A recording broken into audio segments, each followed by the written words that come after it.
Nirbhaya news, आरंभ से अंत तक हर खबर पर हमारी नजर।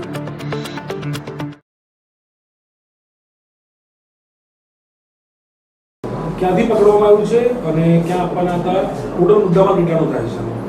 જી, ગઈકાલે ફુજી ક્રાઇમ બ્રાન્ચની ટીમે વટવા ઈસનપુર રોડ ઉપરથી એક આરોપી પાસેથી ઓલમોસ્ટ 200 ગ્રામ એટલે 199.45 ગ્રામ જેટલા એમડી ડ્રગ્સના જે જથ્થો છે એના પાસેથી એને રિકવર કરવામાં આવેલા છે, જેની કુલ બાજાર કિંમત ઓલમોસ્ટ 19 લાખથી વધુ ગણી શકાય એવી કિંમતના મુદ્દામાલ છે.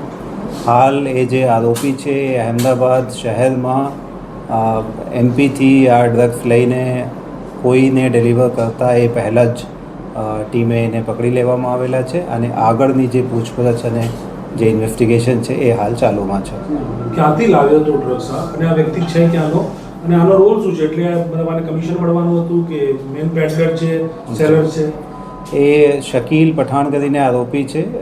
એ મૂળ રહેવાવાળા રતલામ મધ્યપ્રદેશના છે અને એને ત્યાંના એક આરોપી છે જેને આ ડ્રગ્સ અહીંયા મોકલવા માટેની સૂચના કરી હતી કે તમે ત્યાં જઈને જે સદરૂ જગ્યા ઉપરથી એની અટક કરવામાં આવેલી છે એ જગ્યા ઉપર એને મોકલવામાં આવેલા હતા કે ત્યાં જઈને એને ડિલિવર કરજો અને એના માટે એને કેટલાક પૈસા જે છે એ મેન આરોપી તરફથી મળતા હતા.